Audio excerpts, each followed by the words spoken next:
Dalam pertemuan yang berlangsung di ruang Dulo Hupa, kantor DPRD Provinsi Gorontalo, pihak DPRD mencoba memediasi antara kepentingan pengemudi ojek online dengan kebijakan perusahaan Grab Gorontalo. DPD Asosiasi Driver Online Gorontalo yang menyuarakan kepentingan pengemudi ojek online di Gorontalo meminta agar kantor perwakilan Grab Gorontalo bisa membuka kembali registrasi keanggotaan ojek online. Mengingat sejauh ini sudah terdapat puluhan pengemudi ojek online yang terpaksa menggunakan atau membeli akun dari anggota sebelumnya. Dikarenakan pihak Grab belum juga membuka kembali registrasi keanggotaan pengemudi ojek online.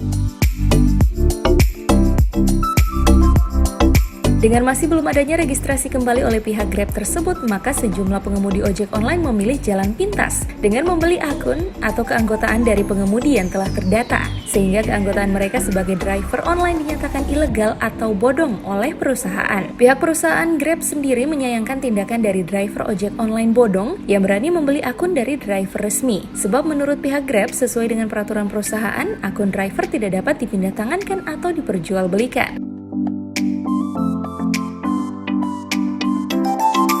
Dari pertemuan tersebut terungkap, pihak perusahaan Grab sejauh ini belum membuka kembali registrasi keanggotaan driver ojek online Grab di Gorontalo dikarenakan keanggotaan pengemudi online di Gorontalo sudah cukup banyak jumlahnya. Hal tersebut harus disesuaikan dengan kondisi konsumen di Gorontalo sehingga pihak Grab terpaksa harus membatasi jumlah anggota pengemudi Grab di Gorontalo.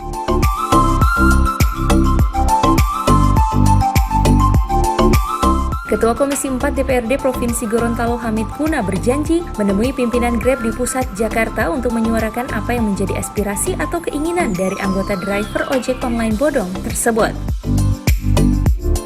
Jadi begini, yang pertama yang menjadi harapan mereka bahwa yang hari ini kan belum ada registrasi.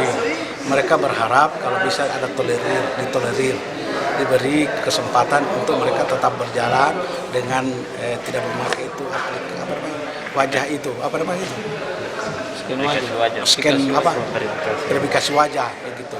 Kemudian yang berikut dengan ini harapan mereka berikut kalau bisa ada kebijakan lain dilakukan oleh pihak aplikator perwakilan Gorontalo.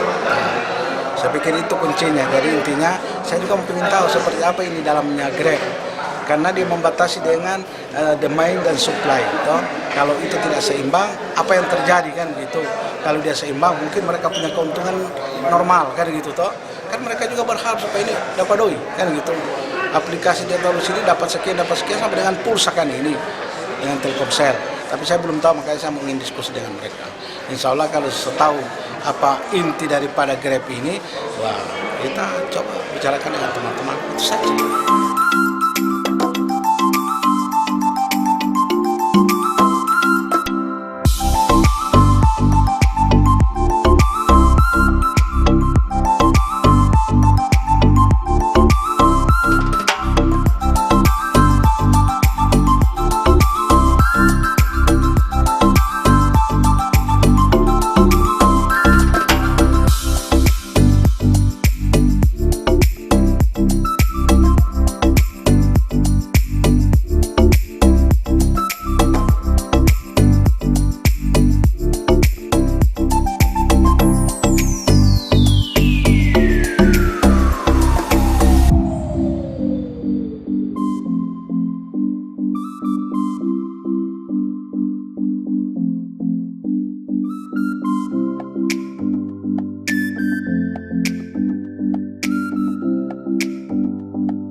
Tim Liputan Advertorial Mimosa TV.